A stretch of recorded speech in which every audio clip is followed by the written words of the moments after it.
You're listening to the Pace Radio Network here at paceradio.net. The views expressed by the individuals during this broadcast are their own opinions, and they may not be the same as those of their group or other organizations they may be involved with. All medical advice during our broadcast is not a medical opinion and should be checked with your medical physician.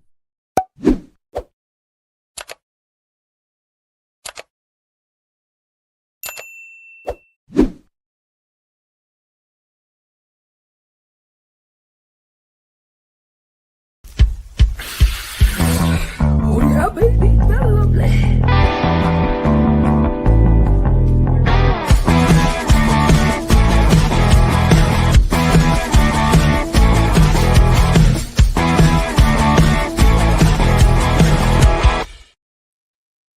Good morning, it's March the 5th, and welcome to Psychedelics and Cannabis Educational News, your Psychedelics and Cannabis news source. Good morning, Rev, Cindy, and how are you today? Good morning, Al. I am doing well, and I need to tell you something that I giggle about at the beginning of all of our podcasts. The way that you come in and say good morning always makes me think of Good Morning Vietnam with Robin Williams, the way he would say good morning to the world. And that's where it comes from. It just makes me smirk every time, so I'm glad I picked up on that. Yeah. Yeah, and I think that greeting people in a happy way is a good way to greet people. Oh, absolutely. And to emanate Robin Williams, he was just such a beautiful human on this earth, right? So, yeah. Yep. Oh, yeah. I used to watch Mark and Mindy all the time. See him on there. I have a digital copy of the entire series. Yeah. I do. All right. Before we get into the news and stuff like that, don't forget to hit the like and share button. Spread the news, spread the information and education. That's what we're about, right? Mm-hmm. All right. Anything new before we get into the news? I'm heading back to Ontario tomorrow. Oh. Yeah. So I won't be here on Monday because I'll be just arriving back in Nova Scotia as Al starts the podcast on Monday. You got 15 minutes to get home. Yeah, I know. I land at 10:45. Apparently, that's loads of time to get my luggage and get home. Yeah, I'll just pick the stories ahead of time. You don't have to worry about that. All right, talking about stories, what's in the news for today? What's in the news for today? The first story we have is coming to us from StratCan, and it's based here in Nova Scotia. The RCMP in Nova Scotia conduct inspections at 5 Indigenous cannabis storefronts. The Northeast Nova Scotia District RCMP say they conducted inspections at 5 Indigenous cannabis storefronts and seized illegal cannabis on March 3rd. Officers conducted inspections at these cannabis storefronts in Eskasson First Nation, Potlotek First Nation, and Paknaket First Nation, as well as Waikoba First Nation under the authority of the Nova Scotia Cannabis Control Act. Officers issued summary offense tickets and seized cannabis products. The investigations are ongoing, and more information will be released when available. Nova Scotia's provincial government recently called on law enforcement to take action against unlicensed cannabis stores selling cannabis products. The Nova Scotia RCMP responded to this announcement by saying they have no plans to change their approach to addressing illegal cannabis in the province. A Nova Scotia RCMP spokesperson noted that in 2025, officers charged 21 people with more than 50 offenses after executing search warrants at 13 unlicensed cannabis storefronts in the province. And just so you know, employees at those storefronts, most of them have had their charges dropped. I just know a couple of them. Nova Scotia RCMP have also pushed back on recent claims about illicit cannabis from the provincial government, including claim that the police have found fentanyl in cannabis from illicit sources. In a post on February, on Facebook, on March 3rd, here we go. Sapaknik chief Michelle Glasgow commented on the raids, noting that the community would be implementing checkpoints for those entering their territory. A bill to amend Nova Scotia's cannabis legislation was introduced in the legislature on Wednesday with the goal of giving the government more authority to enforce stronger enforcement. To date, Nova Scotia has sold $36 million worth of cannabis from June 30th, actually, to September 28th of 2025. So not to date in those few months, which is a 10.4% increase compared to the same period in the previous fiscal year. And I just wanted to continue on. I'm going to share another screen here and then come back. And I wanted to share Michelle's reel. Al made sure I had this before the podcast. So I wanted to share Michelle's reel as I bring Al back up. Her reaction to the raids that were happening. Hey everybody, Chief Michelle here with Sabag. So I'm getting word there's 3 raids going on currently in 3 different First Nation communities, Bulladek, Bakangeg, and Wegoma. I'm hearing that there's going to be more on other communities. So what we're doing in Sabag already started, we're going to have checkpoints at our entrance and at our exits. If you're up here visiting family or you live here, come on up. If you're not trying to do us any harm, you're welcome in our community. But for those who want to do us harm by force in our community, you're not welcome here. And if you're foolish enough to come up here, you better be smart enough to figure out how you're getting out. Straight up. Our roads are blocked. So have a good day, everybody. Stay safe. And remember, we as Mi'kmaq has jurisdiction over these lands. Sorry, I'm getting fired up, but I'm tired of this government trying to push us around and tell us what we can do and we can't do. You're not telling us. We're telling you. There you go. It was a pretty powerful statement from Michelle. Yeah. Yes, quite upset. Can understand why. I've been asking people, since this story came out, is this the type of a story that could eventually lead to the Supreme Court for them to rule on the treaty rights of the First Nations people to access their own cannabis? Yeah, I see this being something that, as you said, as the RCMP is involved now, it's now because they're involved, it's become federal, which will give the Mi'kmaq hopefully a chance to take it quickly up the federal chain in the court system and fight for not just Mi'kmaq rights here in Nova Scotia, but for Indigenous rights straight across this country.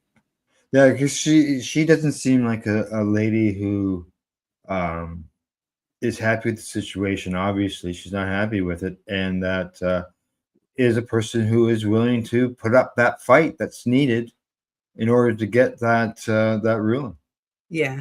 Well, the Mi'kmaq chiefs here in Nova Scotia have been conducting meetings, have been working together, and they're banding together for this particular project.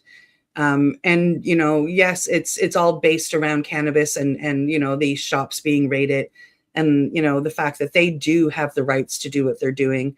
It goes deeper than that. This is Mi'kmaq land. This is Indigenous land. The whole province, and they're looking to do what they want to do on their reserves, on the agreed treaty. And they feel that it's their treaty rights being taken away. So it's gone from cannabis as the catalyst to it's straight up about treaty rights these days. And power to the Mi'kmaq and power to the Indigenous of this land. I hope that they fight it, and I hope that they take it up through the courts, and I hope that they win. Yeah, exactly. I can second that for sure. So, but as far as our viewers and listeners, as this story involves.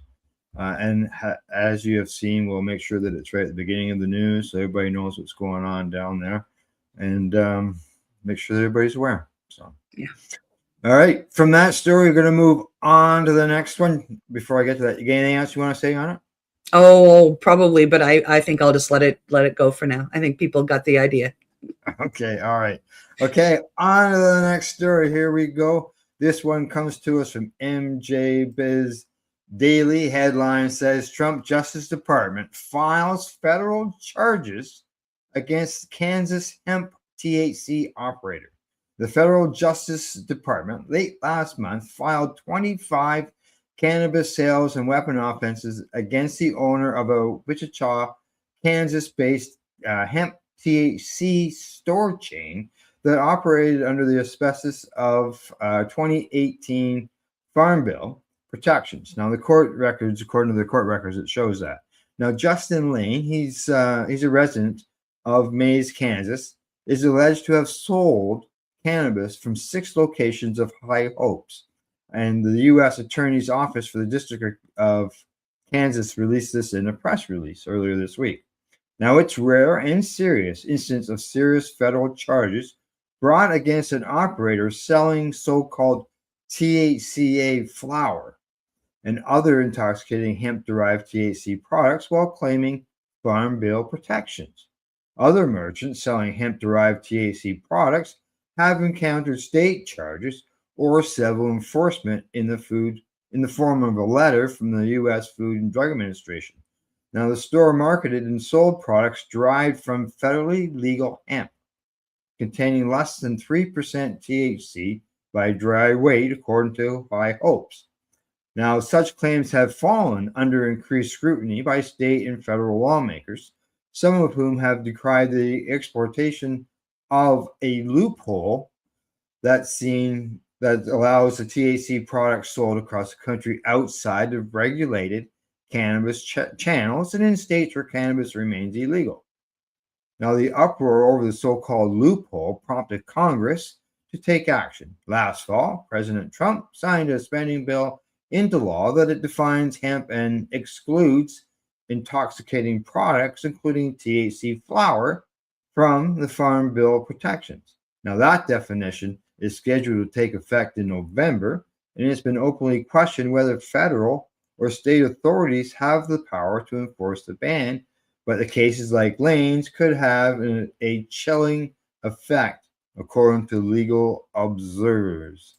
When I saw this story, Cindy, I thought, okay, here they're talking about legalizing hemp, this and that, and now the federal end of the government has come out and actually charged somebody with having hemp products.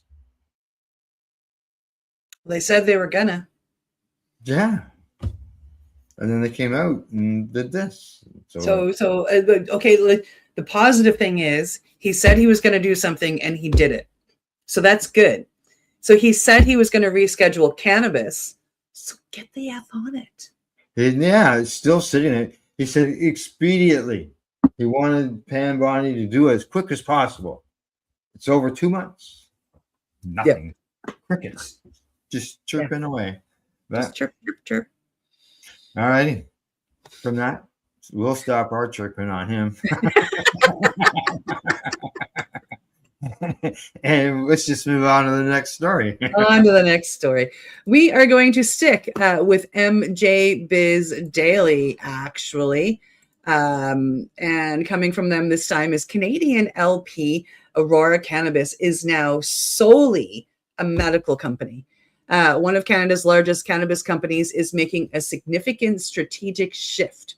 According to MJ Biz Daily, Aurora Cannabis has officially exited the recreational cannabis market and will now focus entirely on medical cannabis operations.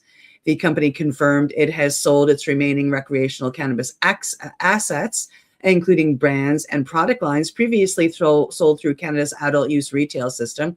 And moving forward, Aurora plans to concentrate on international medical markets, and its growing pharmaceutical-grade cannabis business.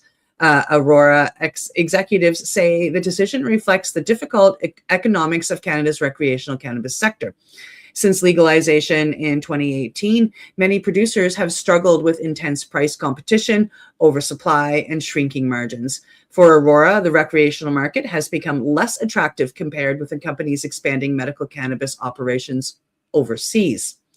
Aurora CEO Miguel Martin emphasized that the company sees stronger long-term opportunity in regulated medical markets.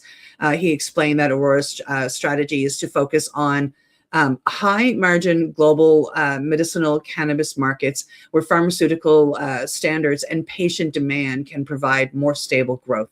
The company already exports medical cannabis products to countries across Europe, Australia, and other emerging regulated markets. Medical cannabis tends to command higher prices and requires stricter production standards, which Aurora believes plays in its strengths as a large-scale licensed producer. Industry observers say the move highlights a broader shift happening in the Canadian cannabis sector. Many companies that once rushed to capture recreational market share are now pivoting towards medical programs, international exports, or specialty products in order to survive in a competitive industry. Aurora's decision could signal that for some large producers, the future of cannabis may lie less in retail stores and more in global medicine markets. Well, I mean, I was excited when I read the headline that they are solely moving to medical, but they're solely moving to medical outside of Canada. Yeah, and I see here that it says that where is it? That part of this is because they're not subject to the price compression that you get in the recreational market. Yeah, And yeah, they want more money. You can make more money selling the medical and stuff. Yep. Yeah. So for their investors, it works for the investors that they're trying to make money for. But yeah, just mainly outside of Canada, Yeah. not in Canada. I believe they're one of the big shippers to Europe, Germany, other countries over there. Yeah, Aurora sends a lot over. Well, Yeah. it's going to be sending everything over now. Yeah, that's what it looks like, doesn't it? No. All righty. 1, 2, 3, 4. We got one more story to go before we go to break. And this one is coming to us from Normal in the U.S., normal.org.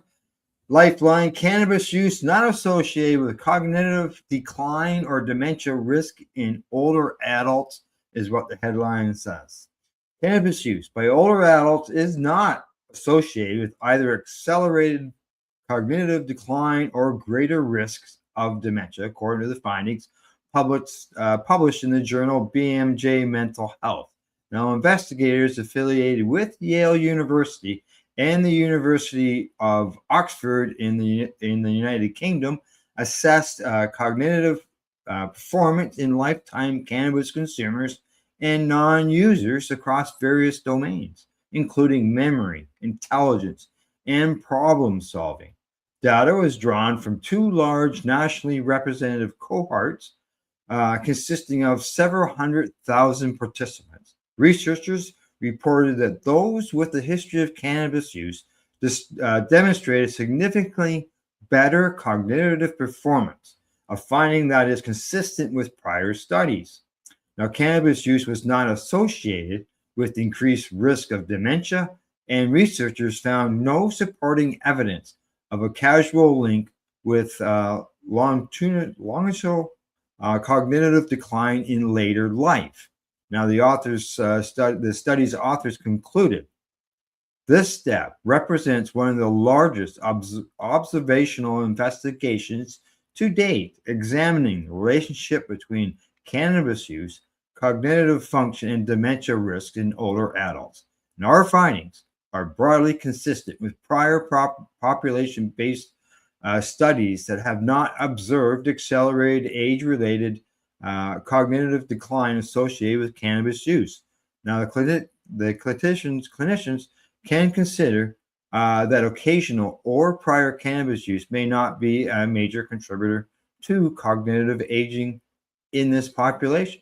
Now, the most recent a study published in January in the journal Studies on Alcohol and Drugs concluded greater lifetime cannabis use was also associated with better performance on cognitive task assessing, learning, memory, processing speed, and task switching, aligning with growing evidence of potential neuroprotective effects of cannabis in aging populations.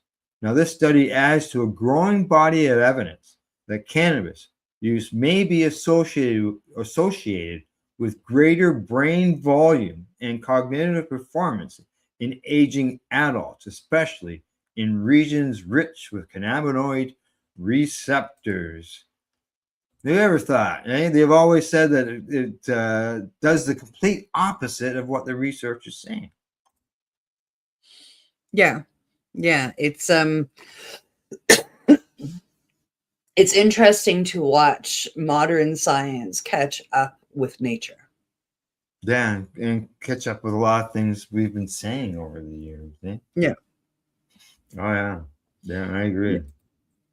Yeah. And I find it really, just on another note, I find it really exciting that cannabis, it plays such a large role in fighting Alzheimer's or dementia. And that's one of those diseases that runs in my genes. So, it's nice to think every time I light a joint or I have an edible or a bit of oil that I'm helping to change the patterns of my family's DNA. Yeah, exactly. So, all right, it is time for us to take a break. We're halfway through the broadcast. And when we get back, we will continue. We got 4 more stories to cover. But other than that, you're watching Psychedelics and Cannabis Educational News. We're live here at paceradio.net and 420pace.ca. You're listening to the Pace Radio Network here at paceradio.net. Campbellford Lifestyle Shop. Open Monday to Friday from 10 till 7 p.m.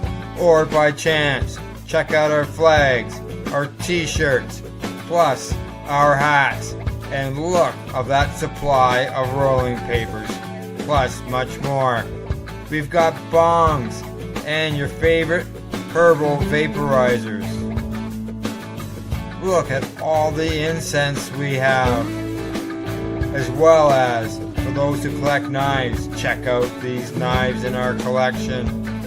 And while you're here, stop in to see Shay at the piercing room, where you can get poked by Shay. Daily deals, check them out. Campbellford Lifestyle Shop, 17 Bridge Street West, Campbellford, Ontario.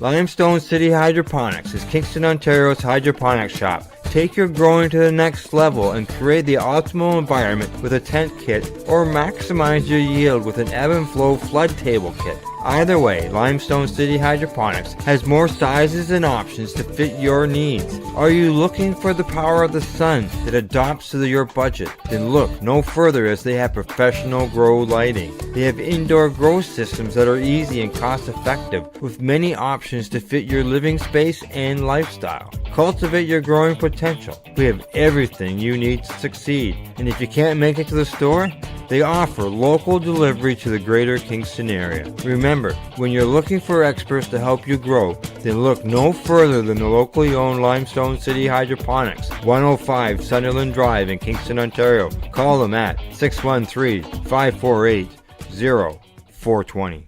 Rerolled Saturdays. Check it out. Nothing but non-stop cannabis and psychedelic programming. Find it at 420pace.ca. You're listening to the Pace Radio Network here at paceradio.net. And you're Psychedelics and Cannabis Educational News. Did you get that last token just in time? I saw you. Oh, here it comes. Okay, we've got 4 more stories to go, including one that has involves an answer to questions that occasionally I hear up here in Canada. But before we get into that, you've got a story that we're going to cover. I do. Yeah. This story, let me see, I'm just getting my notes up. It's coming to us from the microdose. The FDA is changing the drug approval process. What's that going to mean? Changes being considered by the US FDA could significantly impact the future of psychedelic medicines. According to analysts published in the microdose, the FDA is exploring adjustments to how it evaluates and approves new medications. These potential changes could alter the pathway forward for psychedelic-assisted therapies currently moving through clinical trials. The article explains that regulators are increasingly grappling with how to evaluate treatments that rely heavily on subjective experiences, such as psychedelic-assisted psychotherapy. Traditional pharmaceutical trials usually focus on measurable physical outcomes. Psychedelics, however, often involve psychological breakthroughs that are harder to quantify using standard drug approval methods. As one expert quoted in the article notes, psychedelic therapies can easily be separated from the context in which they're administered. The therapeutic environment, preparation sessions, and post-experience integration all play crucial roles in the treatment outcomes. And I got to say that integration is probably the key factor. Because of this, the FDA may need to adapt regulatory frameworks to accommodate therapies that involve both a medicine and a psychological treatment model.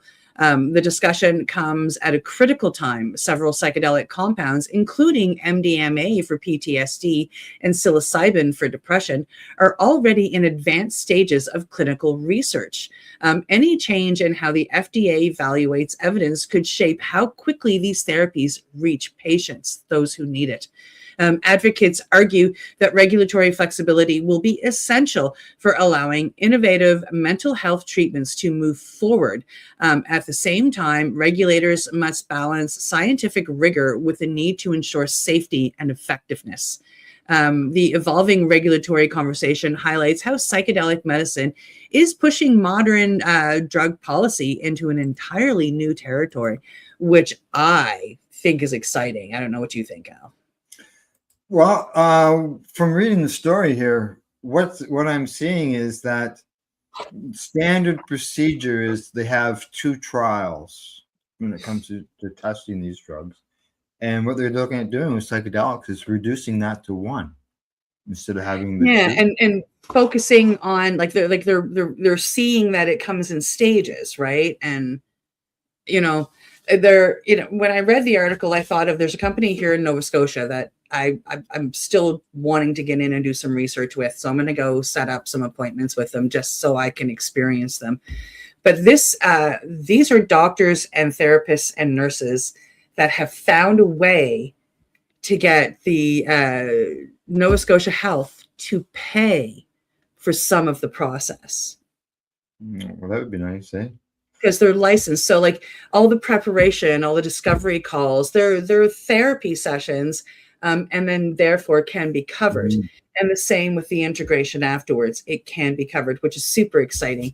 They work with ketamine mostly, which I won't do, but that doesn't mean I can't work with them with the other stuff and just see what they do. I've met a couple of the doctors and nurses at an event, and it just, I like that they're trying to look past the border. Like they're trying to look past the line. They're finding a way. Yeah, they say here that this change could be welcoming news to psychedelics companies seeking approval.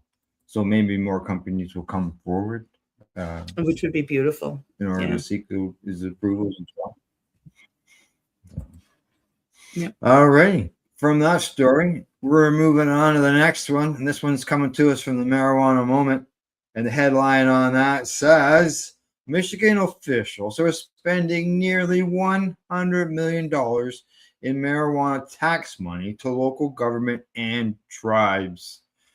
Super news. Now, Michigan officials have announced that they are distributing nearly $100 million in cannabis tax revenue to over 300 local governments and tribes across the state, thanks to the state's adult use legalization law. Now, the $94 million in total tax dollars will support various local infrastructure, education, and other programs and services in 313 municipalities, counties, and tribal areas. That level of cannabis-derived funding is roughly equivalent to what the state allocated last year. Now, a total of 114 cities, 39 villages, 81 townships, 75 counties, and 4 tribes will receive payments from the Marijuana Regulation Fund, which is official set up with the state cannabis regulatory agency. Now, Michigan officials have announced they are distributing this money, and I'm messed up again. Here we go. Now, for the state of Michigan's 2025 fiscal year, this means each eligible municipality, county, and tribe will receive $54,000 for every licensed retail store and micro business located within its jurisdiction. Now, under the state's cannabis law, tax dollars from cannabis sales must go to cities and tribes with licensed retailers. They get 15%. Counties and tribes with retailers, they get 15%. The school aid fund for kindergarten through grade 12 education, they get 35%. And the Michigan Transportation Fund for repairs and maintenance for roads and bridges gets another 35%. I don't know about you, Cindy, but I'm not seeing anything like this in Canada. Nothing. No. Meanwhile, in Canada, straight up, in Nova Scotia anyway, they're just announcing a crap ton of budget cuts that are going in for approval in the next little bit. And they're taking away from the arts, and they're taking away from the things that really, truly matter. And you say, sorry, go ahead. Yeah, I was going to say, and the provinces get most of the tax money that comes in. Yeah. From Canada. Yeah. So why are all these cuts having to be made? Like, I mean, I know how much money we have coming in from cannabis. I know. So we can do this. Yeah, it just doesn't. It doesn't make sense. Like, no, those are all great things that the tax money is going to. And we constantly hear people asking here in Canada, where's our tax? The tax going? It's going to. When I was involved, 25% goes to the federal government, 75% goes to the provinces, but there's no real report from the provinces really with any detailed information. And we're not talking about a measly couple $1 million of tax dollars. No, not even close. Like, we're talking, we're like, there's hundreds and hundreds of millions of dollars there that right now is unaccountable. Like, we don't know what's going on with it. And it ends up in a slush fund and pays for orange juice for cabinet members. I don't know. Who knows? But yeah, it'd be nice to know what that money's doing. When I don't know if you remember, but I was part of a panel as the Nova Scotia government is getting ready to release new commercials and new information to try and draw people to the legal side. So at the end of it, they got we got a chance to speak up and say what we would like to see in these commercials. And I'm like, well, straight up, show me who the producers are that we've got featured. Tell me a little bit about the cannabis products that we have. Like, don't put somebody else down to try to get me to come in. And the third most important thing, which really should have been named number one, is tell me what we're doing with the goddamn money that we're bringing in, because there's a ton of money there. And as a Nova Scotian, as a Canadian, I would like to know what we're funding. Yeah, especially if you're going through cuts in the provinces. Yep. What is my money going towards that you're taking these massive tax dollars? If I'm buying a $5 gram, 3 of that is tax. What are you doing with it? Yeah, where's it going? Yeah. Yep. All righty. Time to move on. Yeah. For sure. We can go on for a while on that, as well as with the Indigenous thing. So oh God, yeah.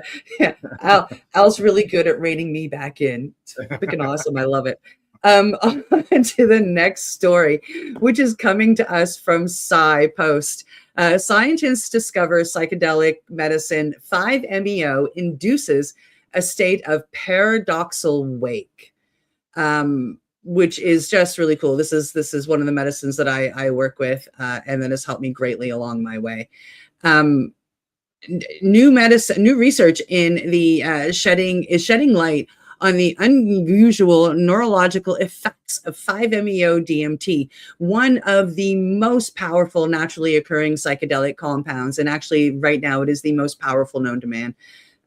According to a study highlighted by SciPost, scientists have discovered that the substance appears to trigger what researchers are calling a state of paradoxal wakefulness. This means that while the brain shows activity patterns similar to deep sleep, the individual remains conscious and aware. In other words, the brain seems to enter a condition that combines elements of both wakefulness and dreamlike neural activity.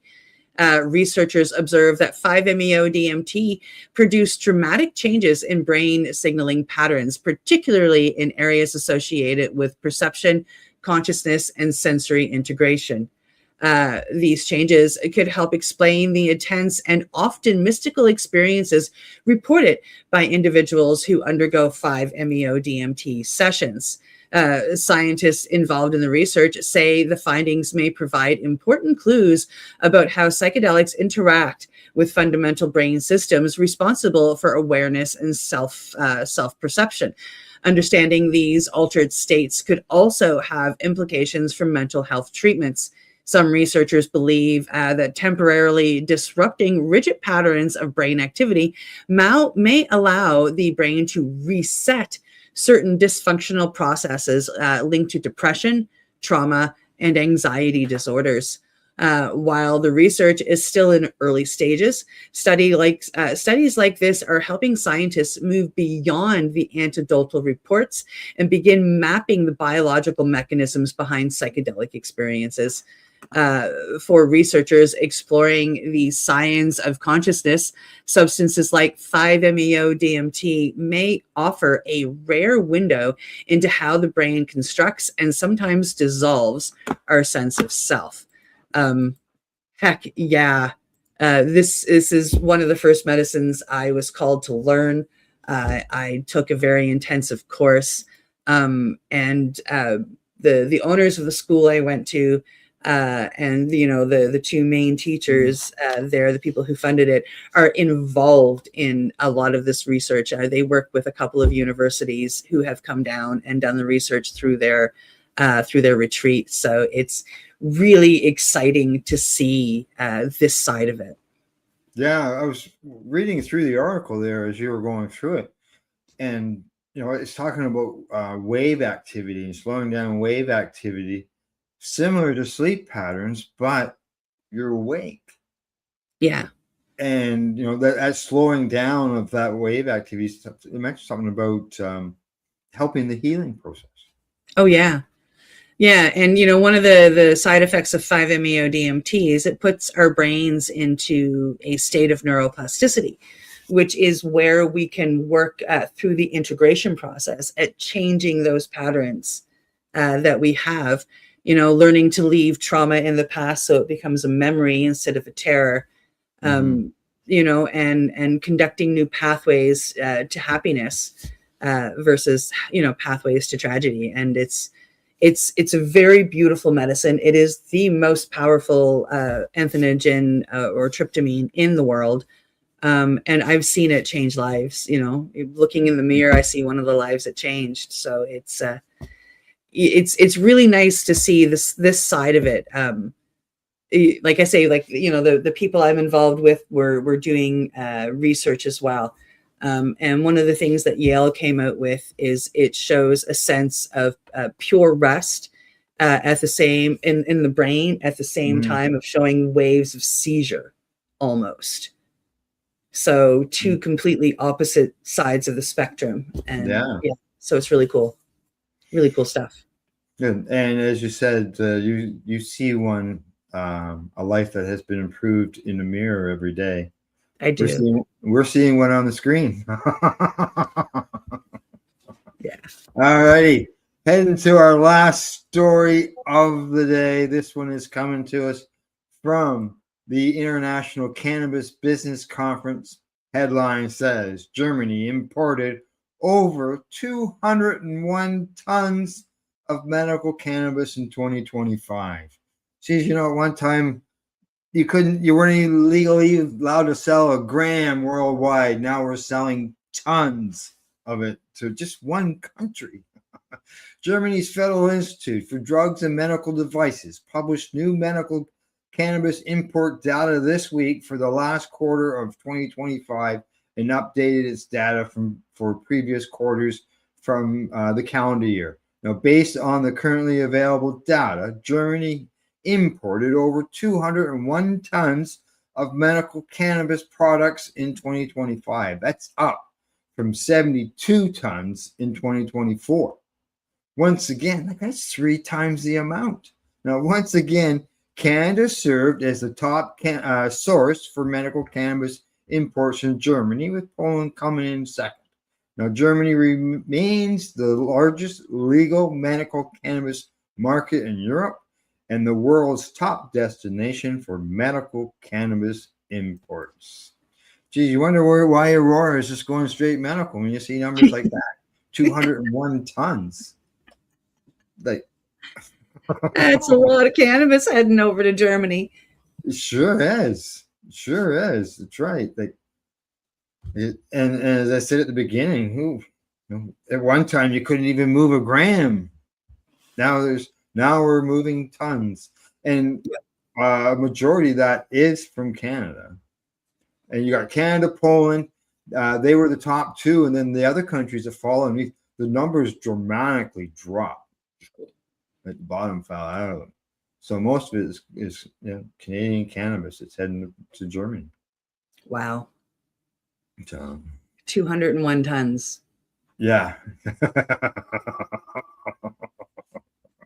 That's what, lots of cannabis, lots of smoke.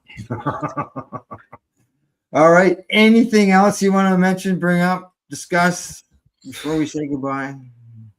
I don't think so. I think we're good. I won't be here Monday. And then, of course, Tuesday, I will be behind the scenes. So I'll see you guys next Thursday. That's right. Yeah. Because it'll be episode 3 of Sweet Pea in Mayhem? Yes. Right. That's right. All right. Sounds good. Look forward to that. Other than that, that's the news report for today. And thanks to our buds at the Campbellford Lifestyle Shop, At-Eze.ca, as well as Limestone City Hydroponics.ca. And in closing, we'd like to say thank you for watching or listening. And as I always say, don't forget to educate, medicate, and do not incarcerate. You're listening to the Pace Radio Network here at paceradio.net. The opinions of the individuals during this broadcast are their own, and may not be the opinions of their group or other organizations they may be involved with. All medical advice during our broadcast is not a medical opinion and should be checked with your medical physician. Enjoy the buzz of legalization with Campbellford Lifestyle Shop. From lights to plant nutrients, books, consumption accessories, and more, we've got all your basics to grow or consume cannabis. Visit our info center or take a look at our piercing services and body jewelry, now available in-store through Campbellford Lifestyle Shop, 17 Bridge Street West, Campbellford. Limestone City Hydroponics is Kingston, Ontario's hydroponics shop. Take your growing to the next level and create the optimal environment with a tent kit, or maximize your yield with an ebb and flow flood table kit. Either way, Limestone City Hydroponics has more sizes and options to fit your needs. Are you looking for the power of the sun that adapts to your budget? Then look no further, as they have professional grow lighting. They have indoor grow systems that are easy and cost effective, with many options to fit your living space and lifestyle. Cultivate your growing potential. We have everything you need to succeed. And if you can't make it to the store, they offer local delivery to the greater Kingston area. Remember, when you're looking for experts to help you grow, then look no further than the locally owned Limestone City Hydroponics, 105 Sunderland Drive in Kingston, Ontario. Call them at 613-548-0420. We are people advocating cannabis education here at paceradio.net.